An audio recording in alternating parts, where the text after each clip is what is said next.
नमस्कार विद्यार्थी मित्रांनो, क्रिएटिव्ह मॅथ मराठीमध्ये तुमचे पुन्हा एकदा मनापासून स्वागत. तर आपण 11वीचा पहिला चॅप्टर बघतोय, introduction of bookkeeping and accountancy. तर आत्ता आपले आधी 2 व्हिडिओज पोस्ट झालेले आहेत, तुम्ही त्या चेक करा. आपला पोर्शन इथपर्यंत झालेला आहे. आता आपलं पुढचं चालू आहे कॅपिटल अँड ड्रॉइंग्स. तर कॅपिटल आणि ड्रॉइंग म्हणजे काय? प्रत्येक बिझनेसमध्ये कॅपिटल आणि ड्रॉइंग हे खूप महत्त्वाचे पार्ट आहेत. तर ते म्हणजे काय ते आपण बघूयात. Capital, the total amount invested in to the business by owner is called capital. म्हणजे काय? ओनर जो कंपनीचा मालक असतो, जो कंपनी चालू करताना जे काही भांडवल म्हणतो ना आपण, जे काही भांडवल कंपनीमध्ये इन्व्हेस्ट करतो त्याला काय म्हणतात? Capital. Excess of assets over the liabilities is also called capital. Excess of assets म्हणजे कंपनीमध्ये ज्या काही ॲसेट्स असतील त्या लायबिलिटीपेक्षा जास्त असतील तर ते सुद्धा काय असतं? आपलं कॅपिटल असतं. तर इथे the equation for this is capital is equal to assets minus liabilities. Capital म्हणजे काय? Assets minus liabilities. म्हणजे ॲसेट्स जास्त आहेत, ॲसेट्समधून लायबिलिटीज मायनस केल्या तर जे काही उरतं ते आपलं काय असतं? कंपनीचं capital. Capital is a liability of the business as this amount is payable by the business enterprise to the owner at a time of closure of the business. तर कॅपिटल हे काय आहे? हे बिझनेसची लायबिलिटी आहे. जेव्हा एखादा बिझनेस ओनर कंपनी बंद करतो तेव्हा त्याला त्याचं जे काही कॅपिटल असतं ते कंपनीकडून परत मिळतं. तर हे काय आहे? कॅपिटल. पुढे बघूयात drawings. The amount of cash or a value of goods, assets, etc. withdrawn from the business by the owner for personal use called as drawing. आता इथे पर्सनल यूज हा शब्द महत्त्वाचा आहे. जेव्हा जो कोणी कंपनीचा ओनर असतो तो एखादी गुड्स किंवा ॲसेट्स किंवा कॅश जे काही असेल ते कंपनीमधून काढून घेतं, विड्रॉ करतं. पण कशासाठी? For their personal use. फक्त पर्सनल यूजसाठी केलं तरच ते ड्रॉइंग असतं. कंपनीच्या यूजसाठी त्यांनी घेतलं तर ते ड्रॉइंग नसतं. पर्सनल यूजसाठी घेतलं तरच ते ड्रॉइंग्स असतं. Example, a proprietor pays college fees of his son or pays for his medical expenses, mobile bills etcetera from the business. आता समजा प्रोप्रायटरने, जो काही कंपनीचा मालक आहे, त्यांनी कंपनीमधून पैसे घेतले कशासाठी? तर मुलाच्या कॉलेज फी भरायला किंवा मोबाईलचं बिल भरायला, औषधांचं बिल भरायला. तर हे त्याच्या पर्सनल यूज झाला ना. आता मोबाईलचं बिल, औषधांचं बिल, मुलाच्या कॉलेजची फी ह्याचं कंपनीशी काही संबंध नाही आहे. म्हणजे हे काय झालं? त्या प्रोप्रायटरचं पर्सनल यूज झालं. असा पर्सनल यूजसाठी समजा त्यांनी पैसे घेतले कंपनीतून तर ते काय असतात? ड्रॉइंग्स.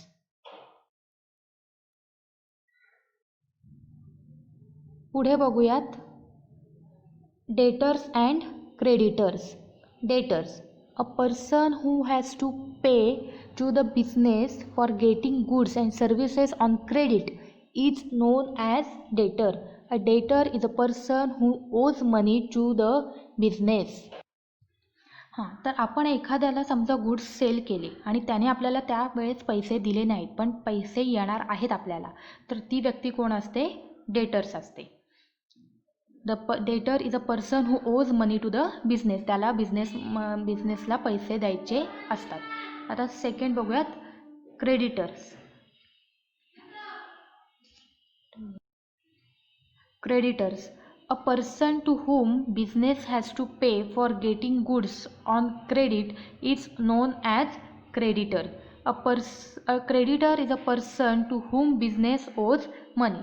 तर क्रेडिटर म्हणजे काय? समजा आपण एखाद्याकडून गुड्स परचेस केले पण आपण त्याला त्यावेळेस पैसे दिले नाही, तर आपण कोण आहोत? आपल्याला पैसे ते द्यायला लागणार आहेत. आपण ते पैसे काय? क्रेडिट म्हणून लिहून ठेवणार आपल्याकडे. आपल्याला बिझनेसमधला पैसे द्यायचे आहेत तर आपण क्रेडिटर झालो. आणि ह्याच्यामध्ये जो कोण बिझनेसमॅन असेल तो कोण झाला? डेटर झाला. थर्ड आहे bad debts. An irrecoverable amount from a debtor is known as a bad debts. It is a revenue loss to the business. समजा आपण एखाद्याला, जसं डेटर्स असतं तसं डेटर्सकडून आपल्याला पैसे येणार असतात, पण समजा डेटर्सने आपल्याला पैसे दिलेच नाहीत तर तो काय झाला? आपल्या कंपनीचा लॉस झाला आणि त्यालाच काय म्हणतात? Bad debts. पुढे बघूयात expenditure and types of expenditures. Expenditure, an amount spent by the business for any consideration received by business is called expenditure. Expenditure म्हणजे काय? खर्च. बिझनेसमन बिझनेससाठी जो काही खर्च करतो त्याला एक्सपेंडिचर म्हणतात. पहिला आहे capital expenditure. This expenditure is incurred to acquire fixed assets or to increase the value of fixed asset. It gives the benefit for a long period of time and it is non-recurring in nature. Example, purchase of machinery, extension of a building, purchase of computer, etc. तर capital expenditure म्हणजे काय? तर असं expenditure जे businessman जे काही fix assets असतील कंपनीचे आणि याच्यासाठी हे करतो की ज्याचा फायदा लाँग टर्म राहील. म्हणजे समजा बिझनेसमॅन्सनी मशिनरी खरेदी केली, कम्प्युटर खरेदी केले. आता हे जे काही असेल ते बिझनेसमॅन एकदाच करणार ना. प्रत्येक वर्षाला तो मशिनरी खरेदी करेल का किंवा कम्प्युटर खरेदी करेल का? नाही ना. एकदाच असेल. जो काही बिझनेससाठी प्रॉफिटेबल खर्च असेल तो एकदाच करतो. त्याला काय म्हणतात? Capital expenditure. सेकंड काय आहे? Revenue expenditure. Revenue expenditure is an expenditure from which no future benefit is expected but having immediate or short term benefit may be less than 1 year. It does not increase the profit earning capacity of the organization. These are normal day-to-day operating expenses of a business organization and appear on the debit side of the trading account or profit and loss account. Example, rent paid, salary paid, wages paid, etc. तर revenue expenditure म्हणजे काय? जो असा खर्च जो बिझनेसमॅनला पैसे दिल्यानंतर फक्त काही कालासाठी किंवा 1 वर्षाच्या अंतर्गतच त्याचा फायदा होतो.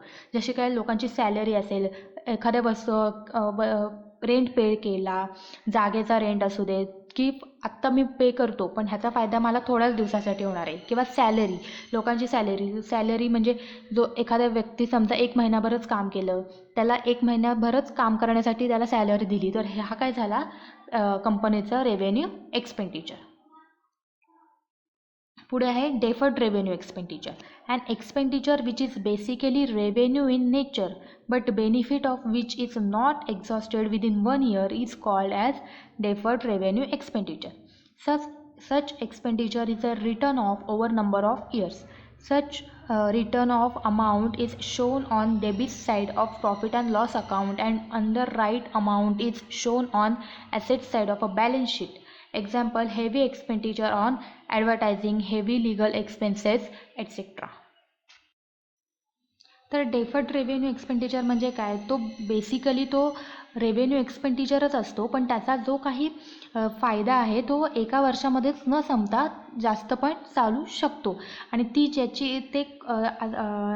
ते एक्सपेंडिचर कधी पण रिटर्न ऑफ होऊ शकतात आणि त्याची जी अमाऊंट असेल ती प्रॉफिट अँड लॉसच्या डेबिट साईडला आणि ॲसेट साईड आणि बॅलन्स शीटच्या ॲसेट साईडला लिहिली जाते.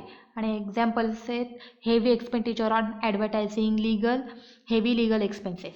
तर इथे कॅपिटलचे 3 प्रकार आहेत. कॅपिटल एक्सपेंडिचरचे 3 प्रकार आहेत.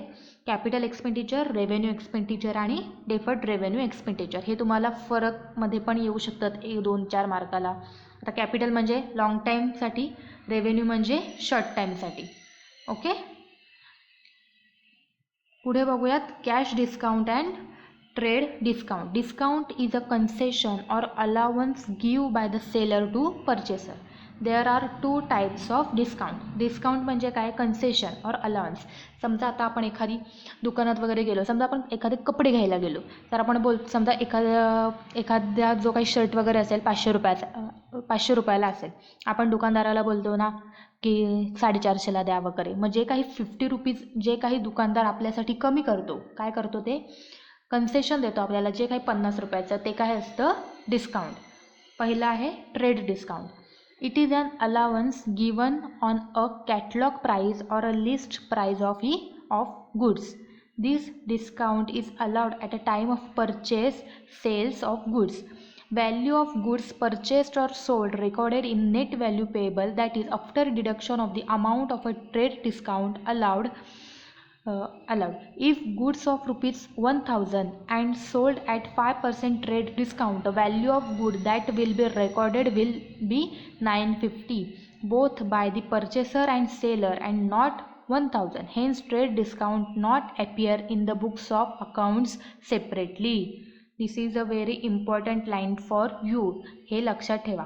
तर ट्रेड डिस्काउंट म्हणजे काय, जी प्राईस समजा आपण एखादी वस्तू जेव्हा खरेदी किंवा विक्री करतो तेव्हाच्या तेव्हा जो काही डिस्काउंट दिला जातो तो काय असतो, ट्रेड डिस्काउंट.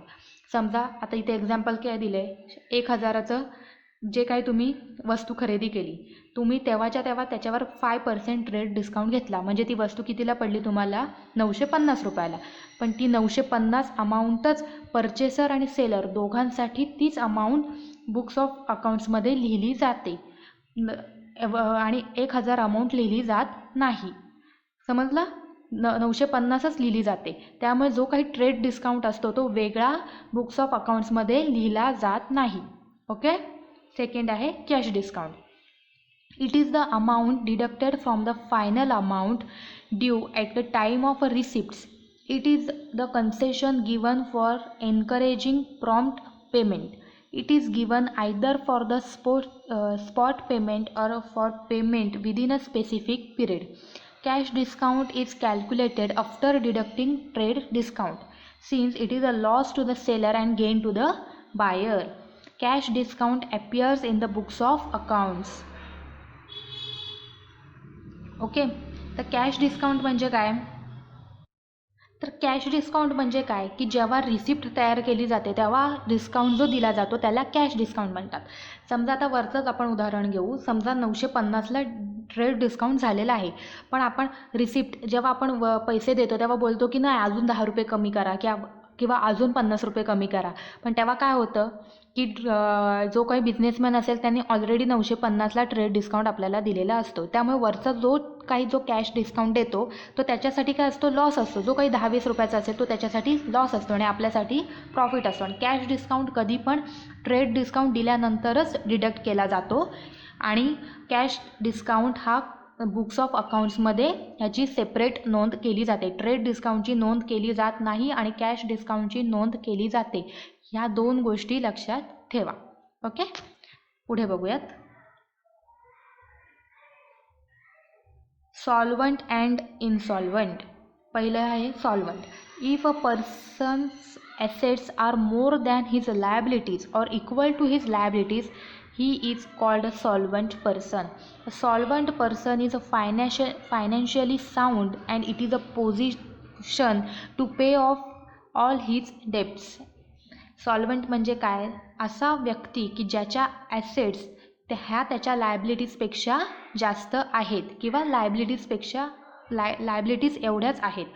म्हणजे ॲसेट्स ह्या लायबिलिटीजपेक्षा जास्त आहेत किंवा ॲसेट्स ह्या लायबिलिटी एवढ्याच आहेत. तर तो कोण असतो, सॉल्वंट पर्सन. म्हणजे कधी पण त्याच्यावर एखादा एक्सपेंडिचर आला, लॉस झाला तर तो त्या ॲसेट्समधून तो काही ज्याच्या लायबिलिटीज असेल तो पेड करू शकतो. Example, a person's total assets have been calculate ₹50 lakhs and his total debts were ₹30 lakhs. Since his position is sound, he is able to pay off his debts. Therefore, he is called a solvent. समजा एखाद्या व्यक्तीची personal total assets किती आहेत, 50 लाख आहेत आणि त्याचे debts किती आहेत, म्हणजे त्याचं देणं किती आहे, डेटर्स आपण बघितले ना, त्याचं देणं किती आहे, 30 lakhs आहेत. म्हणजे त्याचे ॲसेट्स ही लायबिलिटीपेक्षा जास्त आहे, म्हणजे ते काही 30 लाख आहे तो पे करू शकतो. तर हे काय झालं, तो पर्सन कोण झाला, सॉल्वंट पर्सन. दुसरं आहे insolvent. A person whose liabilities are more than his assets is an insolvent person. Such persons liabilities are more than his assets. आता इनसॉल्वंट म्हणजे सॉल्वंटच्या अपोजिट. ज्या पर्सनच्या लायबिलिटीज ह्या ॲसेट्सपेक्षा जास्त असतात, म्हणजे त्याच्यावर एखादे डेब्ट्स आले तर तो ते पे करू नाही शकत ना, कारण की त्याच्या लायबिलिटीज जास्त आहेत. त्याच्या जेवढ्या ॲसेट्स असतील तो तेवढंच पे करू शकतो, पण लायबिलिटीज काय त्याच्या जास्त आहेत. मग अशा पर्सनला काय म्हणतात, इनसॉल्वंट पर्सन. एक्झाम्पल काय, a person total assets or property have been calculated ₹20 lakhs and his total debts were 50 lakhs. and if he is not in a position to get any amount from any source, and if the court is so satisfied, then he will be cleared as an insolvent person. म्हणजे आता इथे त्याच्या total assets किती आहेत पर्सनच्या 20 लाख आहेत, पण त्याच्या liabilities किती आहेत 50 lakhs. म्हणजे तो फक्त 20 लाखच डेप्ट्स पे करू शकतो. उरलेले 30 लाख काय झाले, ही त्याची डेप्ट्स रिमेनिंग आहेत, लायबिलिटीज झाली. म्हणजे अशा माणूस कोर्ट काय डिक्लेअर करतो, त्याला इन्सॉल्व्हेंट पर्सन. ओके.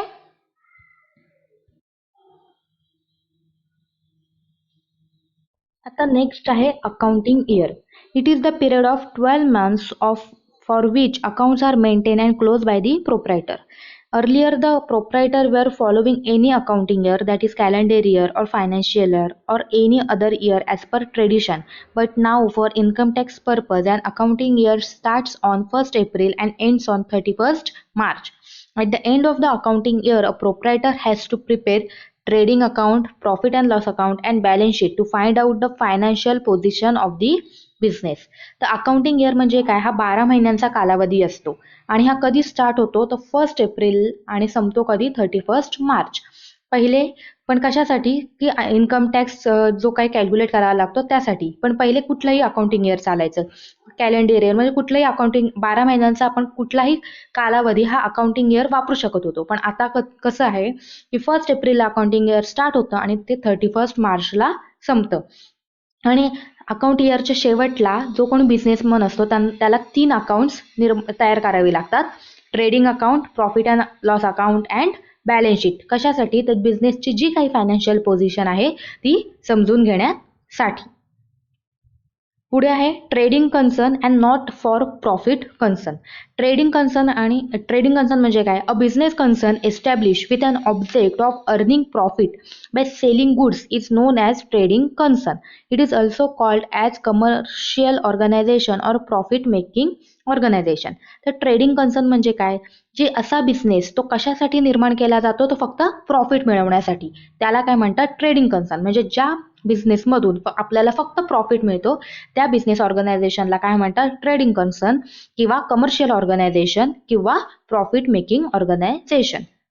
सेकंड आहे नॉट फॉर प्रॉफिट कन्सर्न. आता ट्रेडिंग कन्सर्न मध्ये आपल्याला प्रॉफिट मिळतो, मग नॉट फॉर प्रॉफिट कन्सर्न मध्ये काय आहे की it is an organisation not establish for making profit but rendering services to the society. An organization may be formed for promoting a useful objects like arts, science, sports, cultures, charity, profession, etc. Example, school, hospital, sports club, etc. म्हणजे not for profit organisation म्हणजे अशा organisation की ज्याच्यामुळे profit मिळत नाही, तर त्या ऑर्गनायझेशनचा एकच उद्देश असतो की लोकांना ज्या काही सेवा सुविधा आहेत त्या पुरवणे. आणि ह्याचे एक्झाम्पल्स काय आहेत तर school, hospital, sports club etcetera. पुढे आहे goodwill. Goodwill may be described as the aggregate of those intangible attributes of the business which contributes to its superior earning capacity over a normal return of investment. It may arise from such attributes as favorable location, the ability and skill of its employees and management quality, its product and services, customer satisfaction, etc. तर goodwill म्हणजे काय, तर goodwill म्हणजे अशी काही वस्तू किंवा अशी काही आपण एक समजू की ज्याच्यामुळे कंपनीला प्रॉफिट मिळवण्यासाठी फायदा होतो. पण गुडविल हे काय आहे, goodwill is the reputation of the business express in a term of money. Goodwill हे काय आहे, कंपनीचं किंवा जे काही ऑर्गनायझेशन असेल त्याची मार्केटमधली व्हॅल्यू आहे, मार्केटमधली प्रसिद्धी आहे, रेप्युटेशन आहे in terms of money. Goodwill is an intangible assets. Goodwill हे काय आहे, इनटेंजिबल ॲसेट आहे. इनटेंजिबल म्हणजे काय, जे आपल्या डोळ्यांना दिसत नाही, आपण तिला स्पर्श करू शकत नाही, पण ती काय आहे कंपनीसाठी ॲसेट आहे. समजा मार्केटमध्ये एखाद्या कंपनीचं चांगलं नाव असेल तर ते काय आपल्याला दिसतंय का, ते नाव दिसत नाहीये, पण त्या चांगल्या नावामुळे लोक त्या कंपनीकडे आकर्षित होत आहेत. हे त्या कंपनीचं काय झालं, गुडविल झालं, तर ह्याला म्हणतात गुडविल. पुढे आहे profit or loss. Profit. When the selling price of a goods is more than the cost price, it is a profit. Profit increases the capital of the business. म्हणजे जेव्हा selling price is more than cost price तेव्हा तो काय असतो profit. For example, if goods are sold for rupees 50,000 and all expenses during the period amounted to 30,000, then profit is 20,000. म्हणजे समजा एका प्रोडक्टला बनवण्यासाठी किंवा त्याची कॉस्ट प्राइस काय ते त्याचे जे काही एक्सपेन्सेस असतील तो प्रोडक्ट बनवण्यासाठी तो समजा असेल 30,000 आणि आपण तो प्रोडक्ट विकला 50,000ला, म्हणजे त्याची सेलिंग प्राइस किती झाली 50,000 झाली. पण त्या प्रोडक्ट्सला निर्माण करण्यासाठी किंवा जी काही त्याचे एक्सपेन्सेस असतील बनवण्यासाठीचे ती कॉस्ट प्राइस आहे ती किती आहे 30,000 आणि आपण तो प्रोडक्ट विकला 50,000ला, म्हणजे जो एक्सेस 20,000 आहेत तो काय आहे आपला प्रॉफिट. तर ह्याला म्हणतात प्रॉफिट. पुढे आहे loss. When the cost price of goods is more than its selling price, it is a loss. Loss decreases the capital of business. If goods are sold for 50,000 and all expenses during the period amounted to 60,000, then the loss will be rupees 10,000. समजा selling price is less than cost price, म्हणजे cost price एखाद्या प्रोडक्टची cost price ही त्याच्या selling प्राइसपेक्षा जास्त असेल तर तेव्हा आपल्याला काय होतो लॉस होतो. फॉर एक्झाम्पल गुड्स 50,000ला विकले पण त्याची कॉस्ट प्राइस किती आहे 60,000 आहे, म्हणजे जो काही 10,000 आहे तो काय आहे कंपनीचा लॉस आहे. नेक्स्ट आहे income. It is a revenue arises as a result of a business transaction. It is the amount receivable or realized from service provided and earning from interest, dividend, commission, etc. तर income समजा तुम्ही एखाद्या कंपनीमध्ये किंवा investment केली असेल आणि तुम्हाला जे काही तुम्हाला रिटर्न मिळतं त्याला इन्कम म्हणतात. फॉर एक्झाम्पल समजा तुम्ही बँकेमध्ये तुमचं सेव्हिंग अकाउंट आहे तर तुम्हाला तिथे काय मिळतो इंटरेस्ट मिळतो दर महिन्याला, तर ते काय झालं तुमचं इन्कम. समजा तुम्ही एखाद्या कंपनीमध्ये शेअर्स विकत घेतलेत तर तिकडून आपल्याला दर वर्षाला काय मिळतील डिव्हिडंड्स मिळतील, तर ते काय असतं तुमचं इन्कम. नेक्स्ट आहे revenue. Revenue, it is the income that a business has from its normal business activities, usually from the sales of goods and services to the customer. तर रेव्हेन्यू म्हणजे काय, रेव्हेन्यू म्हणजे बिझनेसमॅनचं असं इन्कम आहे की जो काही त्याचा सेल्स करतो गुड्स किंवा सर्व्हिसेस ज्या सेल्स करतो ज्याच्यामधून जे काही इन्कम मिळतं त्याला काय म्हणतात रेव्हेन्यू. आता हा दोघांमध्ये थोडासा फरक आहे इन्कम आणि रेव्हेन्यूमध्ये. इन्कम म्हणजे काय जेव्हा आपण इन्व्हेस्टमेंट करतो आणि तेव्हा आपल्याला जे रिटर्न मिळतं त्याला इन्कम म्हणतात. आणि रेव्हेन्यू म्हणजे काय की जेव्हा बिझनेसमॅन गुड्स किंवा सर्व्हिसेस सेल करतो आणि जे काही त्याला इन्कम मिळतं त्याला काय म्हणतात रेव्हेन्यू. तर आपला इथपर्यंत झालेला आहे. पुढचा भाग आपण लगेचच नेक्स्ट व्हिडिओमध्ये बघूयात. So stay tune. चॅनलला सबस्क्राईब केलेलं नसेल तर सबस्क्राईब करा. थँक्यू.